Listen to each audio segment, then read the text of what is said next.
It's actually running right now. It's cycling right now. You can see the water going into the clay pellets. But basically what I have here, I made this in one day. I made it today. I got a 40-gallon fish tank, or not a fish tank, a cattle feeding tank from TSC. Cost $30. Bought about 20 little goldfish, put them in there.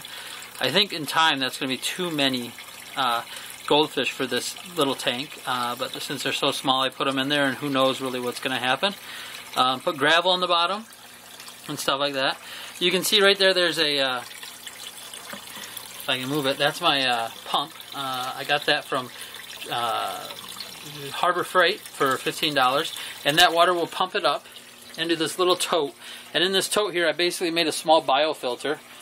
Basically, I just bought sponges at the dollar store, shoved it full of sponges, and so it runs in there first to get rid of any particles, and after it runs in there, it runs out both sides.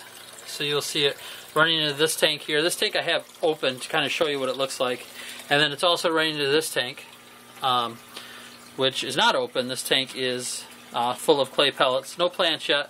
Probably in a couple days we'll put the plants in. I have them started. They're ready to go. I just kind of want to test this and see what happens. And so over here you can kind of see the guts of this. The water drains into these. These are just totes. I think they're Christmas ornament totes. I got them on sale at Target for $5 one day. And then down here I have some PVC piping at the bottom. I drilled the holes all along the bottom of this pipe to drain. And what should happen, and what does happen, is when the water level gets to this point here, it drains this way. It drains this way into a T. And when the water level gets high enough, right here is a siphon. In other words, I put a smaller piece of pipe in the middle there to create a siphon. And so when the water gets all the way up to where it should be, right above this pipe, then what happens is this creates a siphon. And so it'll drain my two beds completely just with siphoning out the water from those right there. And so that's my basic setup. We'll see how it works. I used a lot of stuff I just had laying around the house. I bet you I got maybe $70 into this. Probably the most expensive thing are all those clay pellets I bought.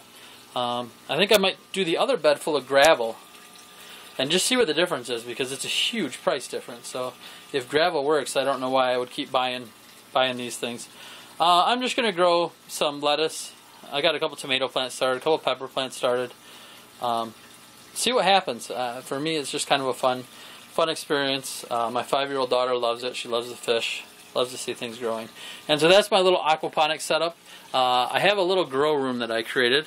I just used emergency blankets. You can get them at like a dollar store, and hung them from the ceiling. So right now it's open because I'm videotaping, but there's emergency blankets all the way around. And then I also bought a simple hydroponics unit that I'm going to do tomorrow. Fill that up, put some air stones in there, and kind of compare the two, see if the aquaponics or the hydroponics works better. Obviously the aquaponics would be cheaper from now on because all I have to do is feed the fish, and the fish feed the plants, so I don't have to worry about that. Where the hydroponics, I have to buy some pretty expensive chemicals to put in there, or nutrients to put in there, and so we'll see. I also have, I forgot to show you, 2 air stones, one on each side. I did this once before on a small scale, and I realized how important the oxygen was in the water after spending a little time on that. And so I have an air stone on each side, plenty oxygenated. The fish should be happy, and so we'll see.